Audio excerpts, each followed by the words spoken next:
Chatterjee of ITC. Very powerful panel now, and it gives me immense pleasure to kindly chair this panel to her surprise, Miss Manisha Gupta. You were not aware of this. Please welcome. So nice to see you here in Mumbai. Manisha ji. Oh, she's not going to come. Okay. Also inviting Mr. Manoj Balagi, please. Dr. Bhavna Sharma to join this panel. And Somnath ji, you again, please. Rahil bhai, you'll come here by default.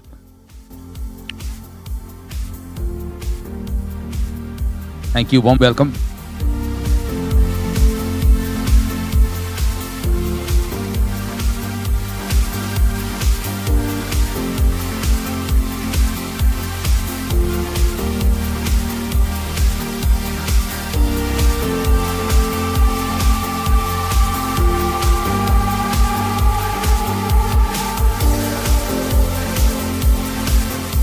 Somnath ji, I must say that the t-shirts you have worn every day of ITC, you know, they are super. Rahil bhai, where are you? Yeah. So if there's a t-shirt distribution ceremony, please let me know. So Manisha ji, you will take it over from here. Thank you. Big round of applause to our very esteemed panel. Thank you.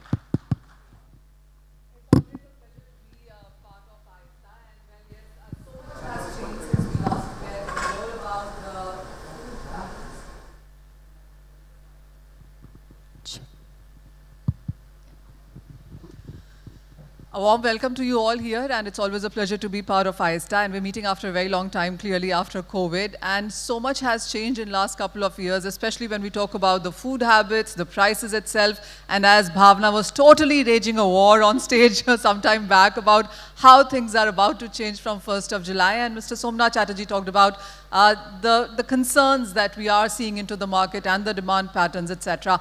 So demand is what we're going to talk about now, and there are just so many factors that are out to change this. I'll start with you first, Mr. Balgi, and on the demand side itself, I want to start with, we've seen the household consumption being steady. The HoReCa demand has picked up, especially after COVID. The war, Ukraine, easy money policies have all led to commodity prices being on the higher side. How do you look at the scenario? Are we anywhere near normal? I think the last couple of years, with the onset of COVID, there was definitely a certain amount of demand destruction, especially in the public places. With things going back to normal, we are seeing the pent-up demand coming back. But as Somnath was talking about that interesting term of shrinkflation, I think we in the FMCG are all seeing that. Because one of the ways of managing our performance is to shrink the offerings that we make into the market, and that's definitely going to play up going forward.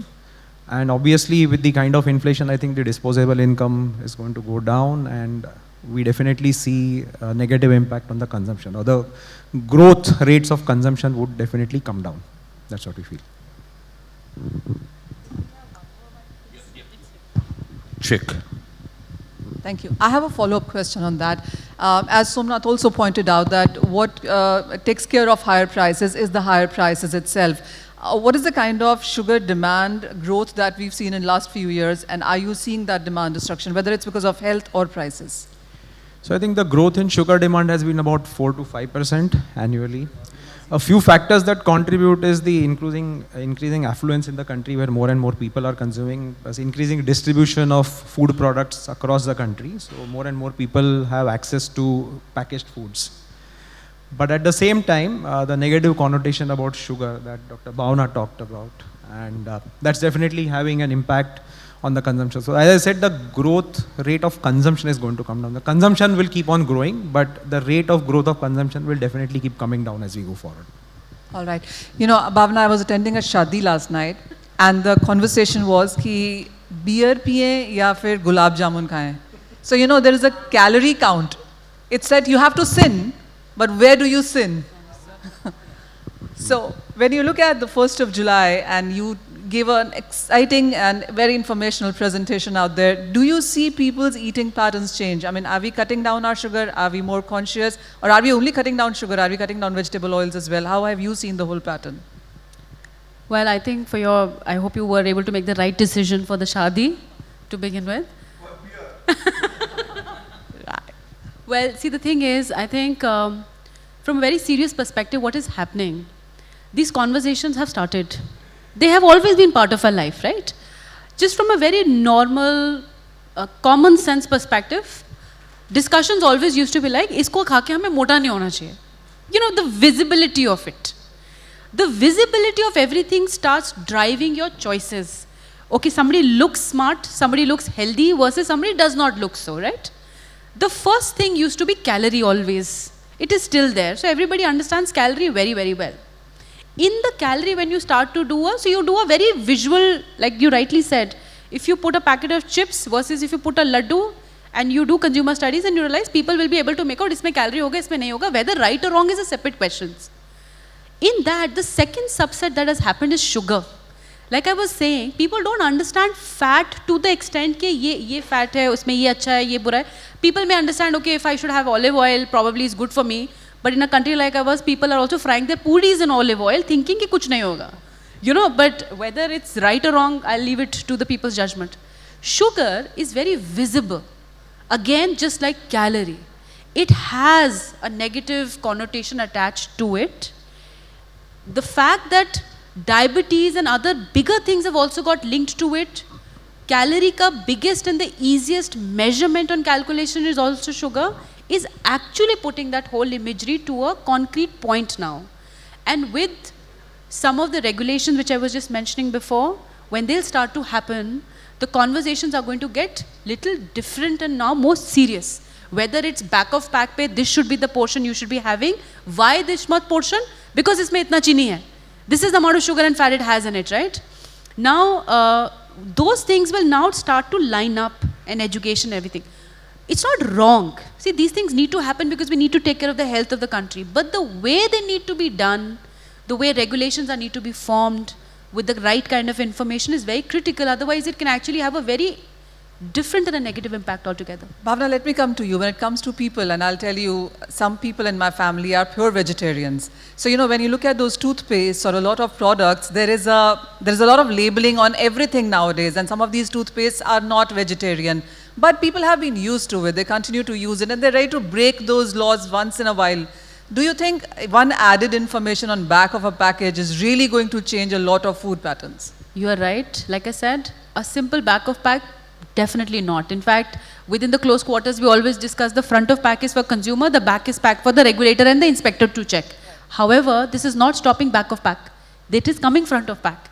And it is going to come front of pack, not only just as, maybe it might come as a star rating, jaise fridge pe hota hai. You know, electrical appliances have 5 out of what? Even the people who are not educated, who have no understanding of what it is, can understand 5 में से कितने star है, मुझे ऐसे decide करना है. They don't understand the science and the back math and the calculation. Maybe that will come. They might even put, like I was showing, warning label front of pack. So it will be a black hexagon maybe saying high in sugar, high in fat. That's going to be visible, right? And they may not even be able to read कि इसमें चीनी लिखा है कि नमक लिखा है. But they will just say इस पे ये dot लगा हुआ है और ये मेरे लिए ठीक नहीं है. So somewhere down the line, these things are going to become cumulative. And I'll tell you another thing. Because the phase 1 is all about packaged foods, it's not going to happen so much for the non-packaged foods maybe. So the difference in visibility is going to be quite stark for an organized industry. Right? Because tomorrow you don't know whether the laddu, I mean inherently you know laddu to meetha hai wo to hoga, but will a laddu also get that warning label? You don't know. Whether a kheer made with gur versus a kheer made with chini will have that warning label, you don't know. But you know that 2 रुपए के glucose के biscuit पे warning label है. We hear you. So that's going to happen. Okay, and that's going to somewhere slowly have an impression, right? Good and bad, both will happen together. Absolutely. So just coming back from what Bhavna said, Mr. Balgi, and organized and unorganized, as Bhavna put that point, how do you take that forth? So like she said rightly that we'll be in the spotlight first because we are visible. So halwai would not put would not be required to put a rating on the sweets that he sells, but we'll have to by law. So that's going to impact the consumption, definitely. Somnath, let's bring this conversation to rural and urban now. What is the kind of growth that we are seeing? And now we do understand that the rural India has more money for disposal. do you see growth coming in from there instead? Because they burn it off. Yeah, but before I go on to the rural-urban demand resurgence, a quick point on the labeling. So let me blunt the edge, because I think Bhavna has kind of, in a sugar conference, kind of scared everyone, right? And let me blunt it a little bit by saying that we have another business, ITC, where the labeling has been atrocious. Like today, skull and bones and, cancer images are, that's what is 92% of a cigarette pack. But is that really dissuading people? So, well, as an industry, we need to represent, we need to go to FSSAI, make our point that sugar is not poison, it's not bad. However, it needs regulation, and you need to be moderated in your regulation. So that's the point I wanted to make. This kind of high prices of every agri-commodity that you can think of, where will this money go ultimately, Manisha? I'm actually quite happy for the Indian farmer today. And he is, and I see, should the weather gods be kind, and we have another good monsoon, I think by Diwali, this Diwali should be good for the rural economy. I'm a little more worried and circumspect on urban poor, because there they don't have a safety net. These guys are, I think, on the right path. So that's what I feel about, I think rural will be resurgent by Diwali.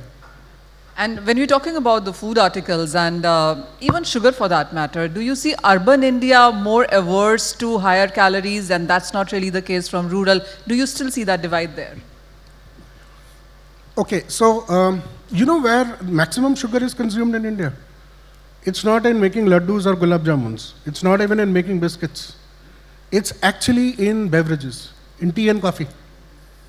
And that's the reason why during first and second lockdowns, when ये चाय वाली तपरियाँ बंद हो गई थी, offices बंद हो गए थे जहाँ पे दिन में 3 या 4 बार चाय सर्व होता है, this was what was impacting demand. And now that this is opened up, I think sugar as an industry, domestic consumption का कोई, I don't think there are any worries.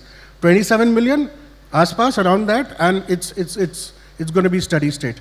So that's what my view is on this demand.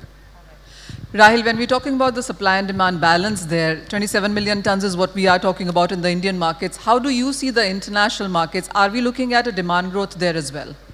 I mean, world has been growing at around 1%, 1.5% on sugar consumption, barring the COVID period, which actually brought the consumption down.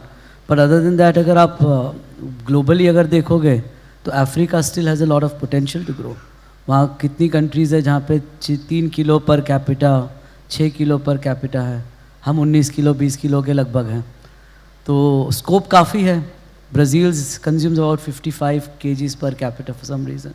So in my view, I mean, the consumption will grow, but simultaneously production is also matching it. I mean, we have not seen, barring any weather anomaly के कहीं पे हमारे पास अकाल आ गया कि नहीं है.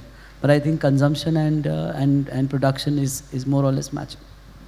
So while we have spoken about our production patterns here, our consumption patterns as well, what other thing that hits demand also is the whole thing that Somnath talked about, the food, fuel, feed part of it. How do you see that with India as well having very ambitious targets until 2025? How do you see industry talking about those numbers? See, I think सरकार का view ये है कि ethanol blending from molasses should be 55% and 45% will come from the grain-based distillery. Grain is food. I mean, I still feel that molasses has more scope because it comes out as a byproduct, and grain should be used more for the animal feed purpose or the human purpose, whatever we needed.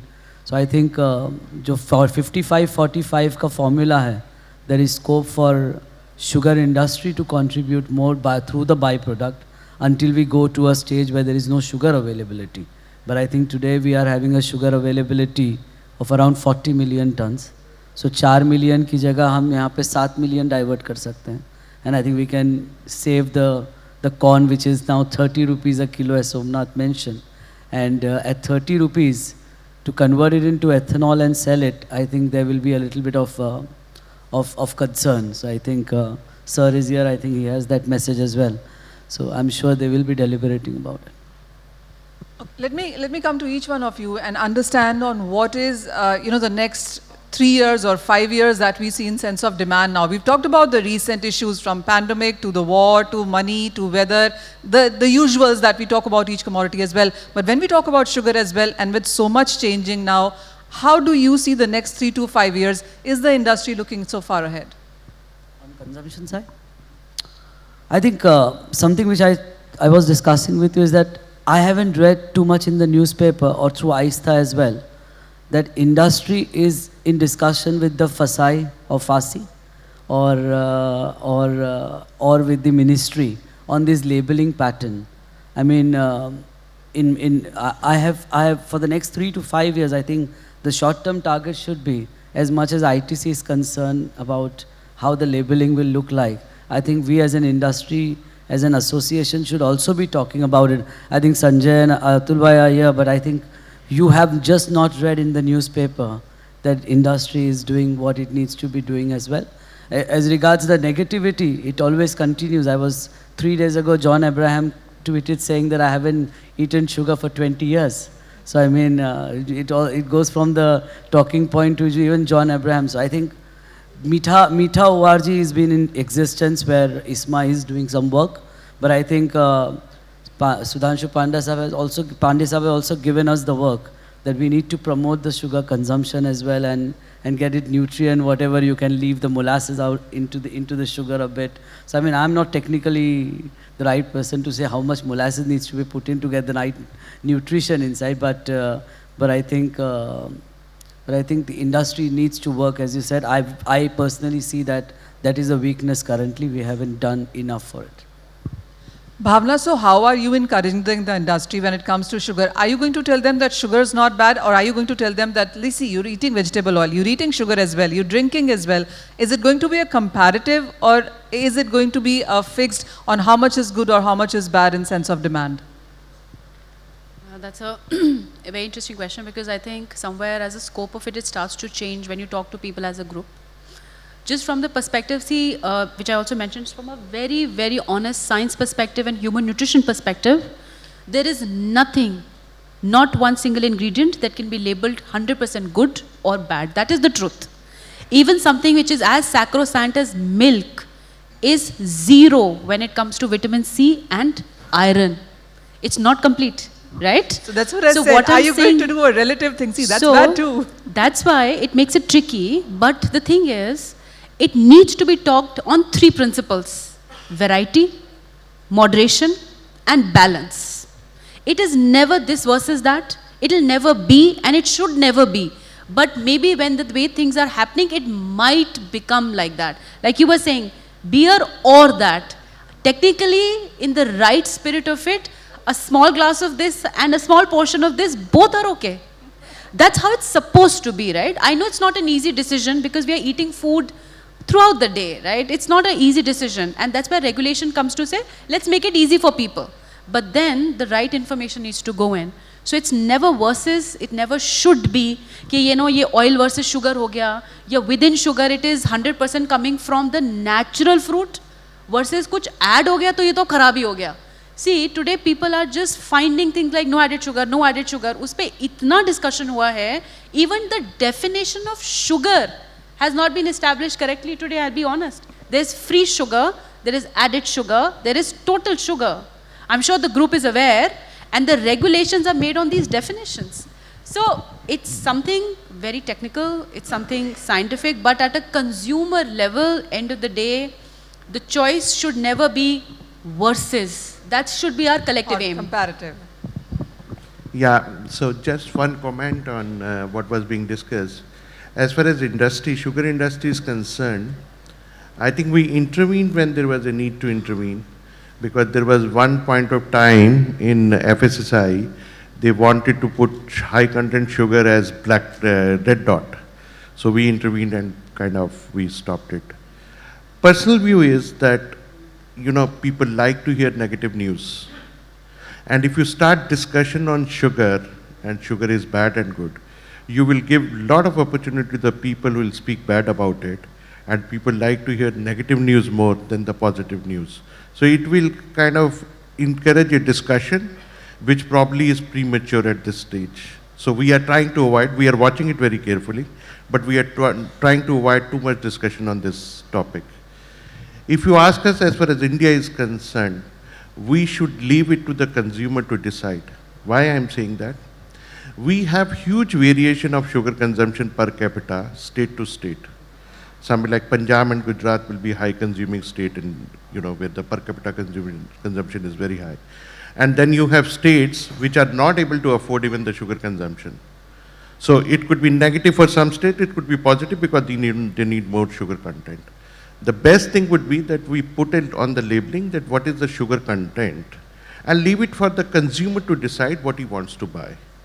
So that was a couple of comments. Industry most definitely is very, very cautious of the development which are happening, but it is our deliberate attempt not to make too much of discussion on this because people like to hear negative news. किसी को दंगे सुनने हैं, ये नहीं सोचना कि growth कहाँ है. So it is just a comment on this subject. To add to what Ravi has said, let me share with you one personal experience. We were attending a meeting on edible oils in NIN, Hyderabad. In fact, they were saying that for the Indian nation should not be consuming more than 12 kg per capita of edible oil. I asked the director, whosoever was the man in charge at that point of time, I said, can you tell me what is the consumption of edible oils in Gujarat? Well, it should be around that. You are sadly mistaken, it's 30 kg. Come to Western India, Maharashtra, it's about 27, 28 kg. Go to Bihar, go to UP or parts of Orissa, there it may be about 8 kg. So I think what Ravi said is absolutely true. One size does not fit all in our country. So we have very, very huge regional skews. And on an empty stomach, talking about all these things look a little predictable. Yeah, Manisha, just about, I remember Rahil, you mentioned industries a little calm. I mean, in addition to what Ravi and Atul have said, I remember 3 years back when this issue, more than that, I think 4 years back, this issue first time came up. We are the one in Delhi, both the organizations, apex bodies, we strongly took, that time, the thinking was to say unhealthy for consumption. Like cigarette ke packet pe hota hai na, cigarette piyoge to dangerous for health. That kind of labeling was going to come about. We stopped that. We kept on hold. Ab chalte ye stage tak aa gaya. I just want to have clarification on that. Which is true. Okay, I'll start winding this up, but I have a question, Mr. Balgi, and this is, when we talk about processed food, as everybody said that 27 million tons of consumption is what we still continue to see despite all of these conversations. Where is this sugar finding its way? Is it like people are listening and talking but still consuming, or is it about processed food? Is it about sugar finding its various ways? So as I said, see, the more and more products are reaching more and more people in the country. More and more people are able to afford it. So that's one thing that is driving up the consumption. At the same time, there is a reduction in consumption because of negative connotations, etc. So it's balancing out right now. So and plus, this couple of years, there was a, pent-up demand which was held up because of, the public, the tea shops, or the offices, or the hotels not working. So all that is coming back. So it's balanced out right now. We are seeing a good explosive growth in demand because a lot of pent-up demand has come up. But going forward, as I said, I see the rate of growth of consumption coming down. As per the sugar industry, as I asked the same question to Rahil, what is your sense can be expected in next 3 to 5 years in sense of demand? See, today I think the last 4-5 years the growth has been about 4 to 5% annually. I think it should taper down to about 2.5 to 3% going forward. And what would change it the most? One is such kind of regulations which, the packaged food, so, beverages, packaged food who are under the ambit of the regulation would definitely need to look at their formulations. Plus, there are a lot of commitments. ESG is a big thing, and sugar, salt, fat are a big part of ESG commitments of any organization. So, if you see all multinationals or any packaged food companies, they have declared their intention to reduce sugar consumption by an X%. So that's going to happen. So that's going to taper down the consumption. Somnath, the same question to you. The next 3 to 5 years, what is the demand going to be? What will impact it, and what will you as a company watch out for? I'm reasonably bullish on Indian demand as a whole. I do consider that packaged food demand will continue its double-digit kind of a number. Having said that, there is a phenomena that we are witnessing currently. It's consolidation. So we see that because of very high cash flows now required for, palm oil last year this time was 82 rupees a kilo, to it's 156, 160. So, all that working capital, the smaller guys are getting crunched out. And often there is now a real rationing on oil. There's a real problem with getting packaging material, etc. So it is pushing the smaller guys out, and their business is moving towards the more organized players. So I think that should be the kind of tailwind that we should see at least in the next 2 to 3 years, unless there is a massive paradigm shift in the commodity space, and then things again become very cheap, and that will take some time to happen. So that's my take on. I'm fairly bullish going forward. Okay, I'm going to squeeze in one final question before I give out. Since we are talking about demand as a panel, Rahil, how much sugar do you consume in your house in a month? I'm a meetha man, so I left sugar. I probably had 10 cups of tea, but in a day. But now I don't do that, so that's almost zero. But I've started to consume alcohol, so I'm contributing somehow or the other. So I think personally I take about 2 teaspoons now. Of earlier it was about 8 to 10. So I have come down. But my daughter, she's 19 and she doesn't take at all. The girl at 5, she just consumes two bars every day. So I mean, in a house we are at 19 kilos per capita. I think. Samira does it. So I mean, our household is sweet, except for my daughter. That's it. I thought someone was being very funny. The first day I came to this conference, in the kit bag, I was given a pack of sugar substitute. So I think someone has a satirical sense of humor here. Funny bone there. Yeah. So, well, I'm a diabetic, Manisha, and therefore I actually don't, I try and avoid. But having said that, 2 bottle beer और 1 gulab jamun, कल रात को खाई थी. Well, I think the pressure's on me to answer this one also. But I think, yes, there is a very high level of rising awareness. I think the honest answer is that earlier it used to be only directed that, if somebody is diabetic in the house, you're more careful about that person's diet. You take it a little more at a certain age group hai, ya ghar mein kisi ko ek special condition hai. Today this become like a normal thing ki theek hai, avoid kar sakte hai to kar lete hain. Nahi avoidable hai to chalo we'll create special occasions around it. And I think as also was shared by him that, actually the data says that a lot of it actually happens via tea, coffee and all that. That's the major contributor. But since that doesn't get controlled because of habit, क्योंकि एक चाय पीना या coffee पीना एक habit है तो आपको एक तरह से अच्छा लगता है, you start cutting it down on other things like packaged foods and other stuff like that because that's more visible. You think हाँ इसको हटा देते हैं, इसमें 2 चीज़ें और हट जाएंगी साथ में. So I think the answer is the visibility is higher. It's top of mind these days. I don't want all of that. How much sugar do you consume? For me, I'll be honest, it's come down a lot. I think I have switched to black coffee, for the fact of that. And so for my son, and I'll be honest, I have a 9-year-old son at home. Even though the discussion was not at home because of multiple other reasons, not only sugar, but he's already being taught in school, right? They are coming home to us to say, why are you buying this? Why are you, giving me this today? Because they are taught in school to also avoid it. So it's coming drastically down. So guys, down. this is a sugar demand panel, by the way. So I take no added sugar. Thank you so much. Ladies and gentlemen, what a great panel. Please give them a big, big round of applause. I just have one point to the sugar industry. See, I think the sugar industry is most focused on trade.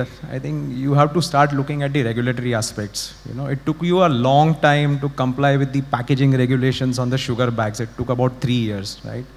And now with these kinds of regulations coming in, I think the FMCG industry is representing, and we would definitely request support from the sugar industry bodies to help us in terms of framing the right regulations which are in the best interest of the consumer as well as the industry. Thank you. Be rest assured of that, and if AISTA needs to come in anywhere, we are quite ready. But personally, I would only say that this is better done at the government level, at the policy level, rather than being talked in the public. Because finally, if you talk in the public, make a statement for half an hour, then Manisha asks you a question, how much sugar you consume, everybody says, no, I don't take sugar. So what message are you giving? And I can tell you my experience. I have left sugar around, I would say I have not taken sugar in tea since last 5 years. I have cut down sugar majorly, but still I am 100 kgs. So the point I'm making is the culprit may not be sugar at all. So thank you. It is the lifestyle. It is the lifestyle. Yeah, and also when you say that I am not consuming sugar, you also have to say, and still I am 100 kgs like me. Yeah. Thank you very much. Raviji, you said you're not consuming sugar since the last 5 years. Does alcohol have sugar in it? No, okay, then it's fine. Ladies and gentlemen, once again, please give a generous round of applause to this wonderful panel. Don't go anywhere, please wait for a minute. It gives me immense pleasure to invite on stage the pride of AISTA, Shri Naresh Ji Kela, on the stage, please, to facilitate our dignitaries. Naresh Ji is helping AISTA as the honorary auditor of AISTA since 2016. Currently, the Government of India have appointed him as the Independent Director for State Trading Corporation of India. Thank you, Naresh Ji. It's great to have you. I would first like Naresh Ji to kindly honor Manisha Ji, Ms. Manisha Gupta, for her wonderful presence and moderation here. We are giving you, although you were worth $1 million, but we're giving you a lovely trophy and a Sadhguru book. Look at the camera, get a good picture. Big round of applause.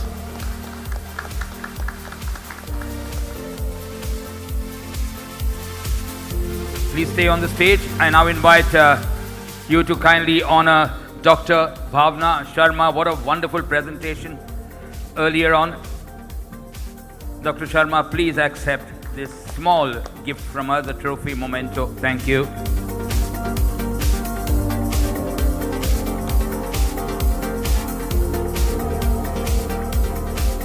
Now to Mr. Manoj Balagi, please, may I invite you in the front to accept this memento and this wonderful book. Big round of applause. And finally to the handsome man, Mr. Somnath Chatterjee. ITC, you know, I've known them for 30 or 40 years and they produce handsome executives. He's a boy, yeah. Praful Bhai saying he's a boy. Thank you. Everybody for a picture, please. Praful Bhai, please join in for a picture. Ravi Bhai, please join in for the picture. Thank you. Atul Bhai, please join in for the picture. Thank you. A group photograph.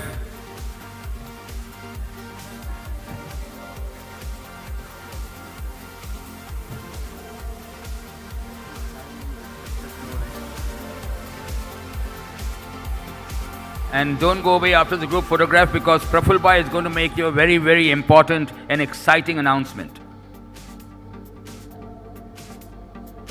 Thank you.